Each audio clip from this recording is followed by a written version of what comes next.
Salut People, j'espère que vous allez bien. On se retrouve pour une nouvelle vidéo de présentation, de réaction à chaud à une nouvelle campagne Kickstarter, et pas la moindre, puisqu'on va parler de Call Me or Not et de la nouvelle campagne Kickstarter de Marvel United X-Men. Call Me or Not avait lancé il y a quelques années une première campagne participative sur Marvel United, et donc là, ils reviennent avec une saison 2 autour de la grande licence des X-Men. Alors la campagne est lancée depuis quelques heures, bien sûr déjà elle fait un carton.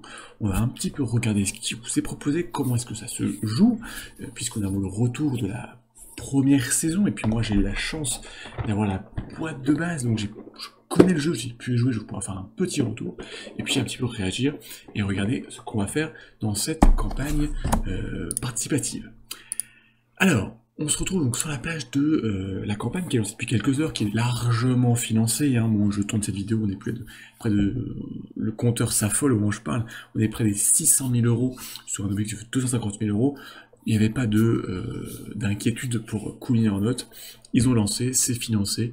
On va regarder un petit peu ce qu'on va retrouver. Alors, qu'est-ce que Marvel United X-Men? C'est un jeu de 1 à 5 joueurs, donc là c'est une petite nouveauté par rapport au premier Kickstarter qui était de 1 à 4 joueurs, on va y revenir. Le jeu de base c'est surtout un jeu collaboratif de 1 à 4 joueurs où on va incarner des super héros, donc là dans l'univers de X-Men, et on va affronter des super vilains. Donc en fait au moment de la mise en place, chaque joueur va récupérer un héros, va récupérer le deck qui lui est associé à ce héros, et puis ils vont essayer d'affronter un super vilain. Ils vont placer au hasard 6 lieux dans une sorte de rond, avec au centre le plateau de super vilains pour suivre un petit peu les actions. Sur tous ces lieux, sur ces 6 lieux où les héros vont pouvoir bouger et où le super vilain va aussi bouger, on va y placer des tokens de civils, des tokens de malfrats, et puis des cartes de menaces. Les cartes de menaces peuvent être des effets négatifs ou des spires alliés du super vilain. Et en fait, nos héros, nos joueurs, vont jouer tour à tour des cartes de leurs mains, et ils vont réaliser des actions qui sont indiquées sur leur carte. Ce sont du déplacement, du combat, des actions héroïques, des jokers. Petite particularité, c'est qu'à chaque fois que vous allez jouer une carte, vous allez jouer les actions qui sont sur la carte que vous jouez, mais aussi les actions qui sont sur la carte jouées précédemment par un de vos, par le héros précédent. Donc vous allez pouvoir faire des combos, il va vraiment se coordonner pour utiliser au mieux toutes ces actions et réussir à défaire les plans diaboliques du super vilain. Le super vilain, lui, il va être géré par un deck de cartes en fait, qui va lui faire des actions, il va se déplacer, il va aussi infliger des dégâts aux héros, supprimer genre tuer des civils, en rajouter, etc. Enfin, bon, il y aura un certain nombre d'effets très négatifs. Le deck de cartes des joueurs représente leurs points de vie, donc lorsqu'ils vont perdre des points de vie, ils vont perdre des cartes de leur deck, et lorsque leur deck, donc ils vont être KO parfois, quand ils n'ont plus de cartes en main, ils vont devoir récupérer des cartes dans leur deck. Et si tous les joueurs sont KO, qui n'ont plus de cartes dans le deck, et ben les joueurs auront perdu. Pareil, si les joueurs n'arrivent pas à tuer le super vilain avant que tout son deck d'activation ne soit épuisé, c'est une défaite. Sinon, il faut réussir à tuer le super vilain, qui a un certain nombre de points de vie. Mais pour pouvoir attaquer le super vilain, il faut d'abord réussir, comme on voit aussi au centre, deux missions, c'est-à-dire parmi 3, c'est-à-dire sauver des civils, sauver au moins 12 civils, donc ça il faut aller sur les différents lieux et faire des actions particulières. Il faut sinon réussir à mettre, sous les verrous, à attraper 9 malfrats, ou enfin réussir à supprimer 4 cartes de menace, pareil, en raison des actions particulières. Donc c'est un jeu qui est très rapide. Ça se joue en une demi-heure, 45 minutes, relativement simple. En termes d'apprentissage, à peu près chaque super vilain vient avec ses propres règles, ses propres capacités d'action, et certains sont très coriaces. Alors ici dans cette nouvelle campagne, il y a des nouveautés bien sûr par rapport à la première saison de Marvel United, donc X-Men. Donc là on rajoute un 5e joueur, puisque les joueurs vont pouvoir jouer à 4 héros contre un joueur qui va incarner ce super vilain. Donc c'est une des nouveautés, il y en a d'autres. Donc là rapidement sur la page on retrouve effectivement ces règles basiques, on joue nos cartes, on va pouvoir activer par rapport à notre propre carte les actions précédentes, et puis on va retrouver dans nos decks de héros certaines cartes qui ont des effets spéciaux par rapport bien sûr aux capacités héroïques de nos super héros. Donc ces évolutions par rapport à la première saison, comme je vous disais, il y a le mode super vilain où il y a un 5e joueur qui va pouvoir venir contrôler ce vilain. Il y a des nouvelles cartes pour les super vilains pour venir rajouter un petit peu plus de surprise et de difficulté. Et surtout la dernière grande nouveauté ici, ce sont les anti-héros, donc ce sont des figurines que vous pourrez jouer soit en super vilain, soit en super héros. Les figurines de super héros sont en bleu, les figurines de super vilains sont en rouge, et donc les anti-héros, ceux qui peuvent être joués dans les deux camps, je dirais, sont dans cette couleur un petit peu violette qu'on voit ici à l'écran.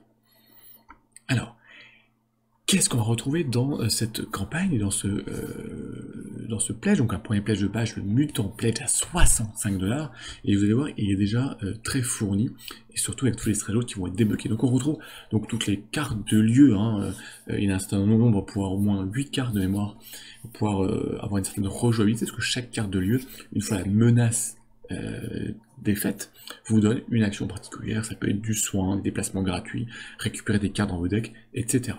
Il y a donc un intérêt aussi à supprimer ces cartes de menace. Vous allez retrouver toutes les cartes bien sûr des héros, des super et des super vilains, et puis vous retrouvez toutes ces petites figurines. Alors ce sont des figurines qui sont de petite taille, un peu des chibidi, genre assez très sympathique et en tout cas très agréable à peindre et vraiment de très bonne qualité. Donc on en retrouve bien sûr ici les 6 héros de base, 2 super vilains et 2 anti-héros, donc ils peuvent jouer soit en héros, soit en super vilain. On va aussi retrouver une figurine Kickstarter exclusif, Pyro, avec Blob et Toad, qui sont toujours ensemble et collaborent ensemble dans leur méchanceté et dans leur crasse. Bien sûr, on va retrouver tous les stretch goals. On va regarder, la campagne ne fait que commencer, il y a déjà beaucoup de stretch goals. On parlera après de la sortie boutique si elle arrive. Alors, les héros de la boîte de base, si on s'y arrête quelques instants, on va retrouver bien sûr des héros très connus comme Wolverine, bien sûr, Jean Grey, Cyclope, Storm, Beast et le Professeur X dans sa chaise volante. Et puis dans les super vilains, on va retrouver Juggernaut, Sabotos, et puis on a ces 2 anti-héros, Magneto bien sûr, et Mystique. Donc vous pouvez jouer dans l'un ou dans l'autre.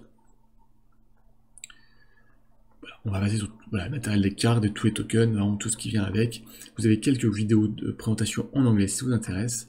Mais surtout, on va regarder un petit peu le deuxième pledge, qui est un pledge qui s'appelle ça l'Ultimate, non, je n'ai plus le nom du pledge, qui vient vous donner une nouvelle boîte exclusive, les Cavaliers de l'Apocalypse, qui sont en fait des nouveaux super vilains à jouer. Ils sont 4 dans la boîte. Il y a bien sûr, donc on va regarder les figurines. Il y a l'Apocalypse, donc figurine rouge bien sûr. Il y a la famine, la guerre, war, et la peste, pestilence. Et le dernier, bien sûr, la mort, tout simplement. Une très jolie figurine avec ses grandes ailes. Donc tout ça vient vous rajouter en fait du gameplay supplémentaire, des anti-héros, des super méchants, des super vilains, avec bien sûr leur gameplay, leurs caractéristiques, leurs effets de jeu. Donc pour ça, pour enrichir votre boîte et la rejouabilité. Donc tout ça vient avec son propre composant, des cartes de lieux supplémentaires, des cartes de vilains, etc., les cartes d'activation, les cartes de menace, etc., etc. Donc ce pledge-là, qui vient vous offrir donc la boîte de base, plus les stretch goals, plus cette boîte des Cavaliers d'Apocalypse, est à 100 $. Voilà. La boîte de l'Apocalypse est une Kickstarter exclusive, donc là vous ne retrouverez pas en boutique. Et elle vient en plus de ça avec deux autres figurines, Storm, en créateur exclusive, un héros supplémentaire. Donc là vraiment, vous commencez déjà à avoir beaucoup de choses, quasiment une dizaine de super vilains, une grosse dizaine de héros, donc vraiment de beaucoup de combinaisons et de quoi faire largement. Alors, petite précision, il propose toujours la possibilité d'avoir en 2 vagues pour recevoir la boîte de base et ensuite recevoir tout ce qui est les stretch goals. Donc moi je le conseille toujours, si vous pouvez le faire, c'est un peu plus cher, mais ça vous permet de recevoir ça, déjà la boîte de base pour vous habituer au jeu avant de compléter ou de tout recevoir d'un coup. Maintenant, c'est selon vos envies. Alors bien sûr, Bien sûr, non, vous allez pouvoir retrouver aussi toute la saison 1, donc toute la saison ici de Marvel United, hein, en add-on, en achat optionnel, donc la boîte de base, plus tous les add-ons. Alors tout cela, et je ne l'ai pas précisé, mais ça vient en anglais, il n'y a pas de VF sur Kickstarter. Vous ne la trouvez aujourd'hui en boutique, vous ne trouvez que la boîte de base en français, ce que j'ai là. Toutes les extensions qu'on retrouve ici, bien sûr les créateurs exclusifs ne sortiront pas en boutique, les autres extensions, ce ne s'est absolument pas dit qu'elles sortent en boutique, puisque la boîte de base ici française est sortie, et aujourd'hui on la retrouve déjà en promo, ce qui n'est pas forcément un bon signe. Alors est-ce que les boîtes d'extension vont sortir, et les boîtes non exclusives, je n'ai pas d'informations sûres, mais j'ai un petit doute, et donc aujourd'hui, même la boîte de base de cette nouvelle campagne, peut-être qu'on la retrouvera en boutique, mais voilà, avec vraiment le strict minimum, aucun stretch goal, donc une offre assez limitée. Sur la partie VO, puisqu'on y est, il y a une grosse communauté française, une grosse communauté sur Facebook qui a tout traduit, les règles, les cartes, donc si vraiment la VO est un point bloquant, vous trouverez facilement les règles et la traduction des quelques cartes avec effet, puisque tout le reste c'est des icônes, donc c'est quand même malgré tout très accessible. Donc sinon voilà, pour ceux qui veulent, on peut retrouver donc toutes les boîtes de Marvel United, hein, avec les stretch goals, les boîtes exclusives. Donc là, ainsi à 220$, vous retrouvez avec la boîte de base, plus 6 boîtes d'extension, donc avec énormément de choses à faire, plus toutes les figurines Kickstarter exclusives comme Spider-Ham, Gamora, Yondu, enfin bon, tout cela, tous les héros de Marvel United. On va retrouver ici donc les Return of the Sinister Six avec un certain nombre de super vilains, Mysterio, Electro, Kraven, Vulture. Il y en a vraiment beaucoup. Ici vous retrouvez ici Thanos avec son gant, et puis ses sbires. Vous allez retrouver ici Killmonger avec Black Panther en héros bien sûr, Shuri. Vous allez retrouver aussi Thor avec Valkyrie contre en super vilain Loki. Mais vous allez aussi retrouver les Gardiens de la Galaxie avec Groot, Rocket, Star-Lord, Gamora contre Ronan. Enfin bon, vraiment beaucoup. Il y en a encore d'autres, hein, bien sûr. Ici vous retrouvez Spider-Man, Ghost Spider contre le Gobelin Vert. Donc voilà, donc vraiment beaucoup de choses. Et ça ne concerne que les add-ons de la première campagne qu'on retrouve ici en totalité sur cette nouvelle campagne. Il y aura assurément des add-ons liés à la nouvelle campagne de X-Men. Donc à la fin, il y aura une offre très généreuse, très chère, mais très généreuse pour ceux qui veulent vraiment la totalité. Bon, les stretch goals qui ont commencé, on va regarder vite fait, il y en a déjà beaucoup qui sont tombés, donc les stretch goals, c'est classique, ce sont des nouveaux héros, des nouveaux super vilains. Donc on a Feral, on a Polaris, on a ici un nouveau super vilain, Shadow King, des héros, Strongboy, Boom Boom, Callisto en vilain, et puis on va arriver maintenant sur d'autres qui ne sont pas encore débloqués mais qui le seront, Dazzler, Deathbird, le boiteau de la mort, et puis encore d'autres. Alors, pour vous dire que vraiment, il y a beaucoup de choses. Vous aurez, en ne prenant même que la boîte de base, avec tous les stretch goals, vous aurez déjà beaucoup à faire. Alors, avant que je vous donne un petit peu mon avis sur le jeu et sur quoi prendre, on va s'arrêter sur deux points très importants et cool mini en note. C'est sur les frais de port, parce qu'il y a parfois des surprises. Ici, les frais de port sont annoncés entre 14, 25$ si vous prenez en une seule vague, et si vous prenez en deux vagues, déjà on est plutôt aux alentours de 30 à 40$, donc il faut y penser. Et attention, il n'y a pas la TVA, donc ne soyez pas surpris, au moment du Pledge Manager, il faudra rajouter presque 20% de TVA sur votre pledge. C'est pour ça que on va y revenir, et sur ce qu'on peut dire sur le jeu déjà, puisque moi j'ai pu tester, on va retrouver vraiment les mêmes mécaniques que dans Marvel United. Donc X-Men c'est un jeu vraiment qui est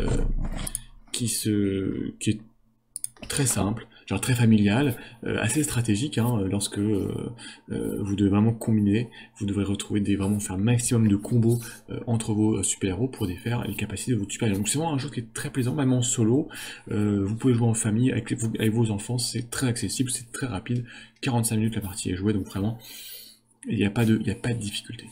Sur cette campagne, moi je n'étais pas allé sur la précédente campagne, ne connaissant pas le jeu, franchement je l'ai un peu regretté, donc c'est pas que j'ai pris la boîte de base, c'est pourquoi moi je conseille d'y aller sur ce jeu qui est très intéressant. Je conseille même d'y aller sur la boîte de base qui déjà va être très riche avec tous les stretch goals. Après, si vous êtes vraiment fanatique, vous pouvez prendre bien sûr les add-ons, mais vraiment déjà la boîte de base avec les stretch goals, il y aura déjà de quoi faire. Alors par contre, ce que je vous conseille, c'est ne pas forcément tout pledger dans le Kickstarter pour attendre le pledge manager, donc soit en prenant soit un pledge à 1$, soit juste la boîte de base, pour pas avoir de mauvaises surprises avec la TVA et les frais de port, et de venir attendre le pledge manager pour compléter, voir exactement à combien ça va vous revenir, et pas vous retrouver avec quelque chose de très cher à payer en TVA, en frais de port, auquel vous ne voudriez pas. Donc bon, voilà, moi je conseille c'est soit voilà, 1$ ou pledge de base, voilà, uniquement, et venez compléter ensuite lors du pledge manager sur ce que vous allez voir pour avoir la facture globale, votre pledge, les add-ons, la TVA, les frais de port. Ça peut vite se chiffrer, donc voilà, soyez vigilants, soyez attentifs. Voilà. En tout cas, c'est vraiment moi, un petit jeu entre guillemets que je conseille vraiment, qui est très sympathique. À la maison, il sort beaucoup et c'est vraiment très très plaisant. Et au niveau de la VF, franchement, il n'y a rien de garanti. Peut-être la boîte de base, les extensions, c'est pas sûr.